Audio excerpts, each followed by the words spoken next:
What's up, YouTube? It's your boy Big Kicks 23 back again with another video, and I got something special.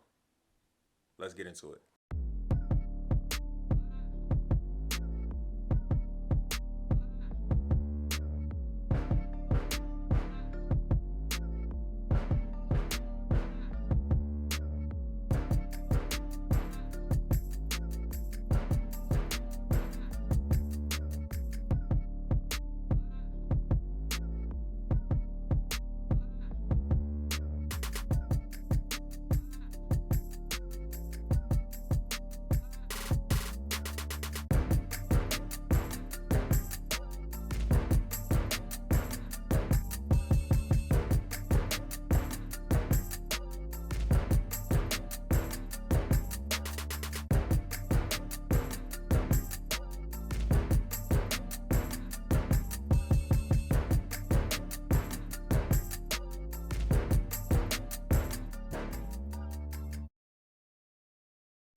Overall, I think this is a really good shoe, bro. It's a really clean sneaker.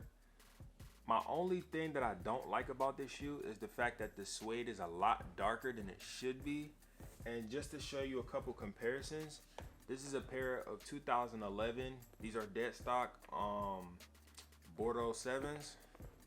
And you can just see how much darker the suede is. I feel like it should be at least on an equal level, if not a little bit darker, because it is a Flint gray. But just to give you a comparison to show you how dark it is. You feel what I'm saying? Because pictures can really be deceiving when you see this shoe in person versus on the internet and shit.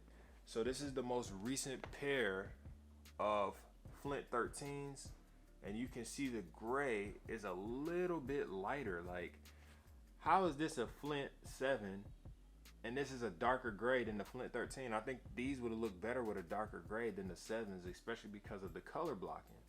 So I think Nike should have thought more into that. Now maybe they was thinking, over the course of a few years this will turn lighter, so that's why it's dark.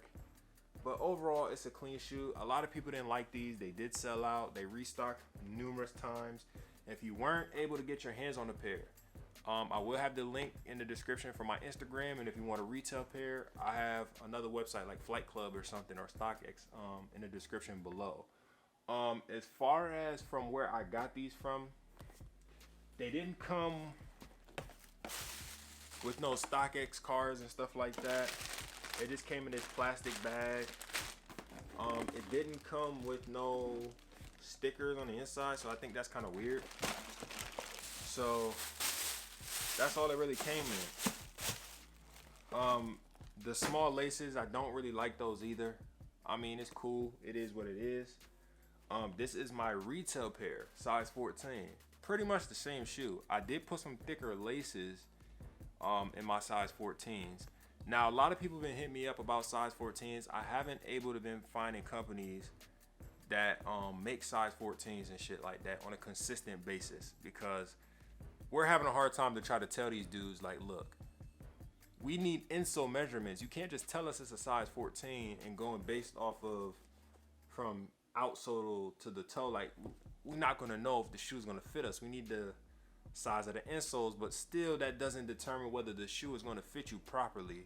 So if I do find a company that really about you feel me, I will let you guys know. But for the most part, anything that I've been showing you, it hasn't really been a size 14 or anything like that. They only come from like size 4 all the way to like size 13 max. That's it. So just wanted to show you how to retail pair as well, so you can get an idea. They're damn near the same. I feel like when you go from a smaller size to bigger sizes, they do well on smaller sizes versus bigger sizes anyway. And yeah, that is pretty much it. I just wanted to show you how the differences and stuff like that. And don't forget to like this video, man. Subscribe. More content is coming. I got a surprise for y'all soon. Giveaway is coming soon. And just follow my Instagram for more details. And yeah, we out of here.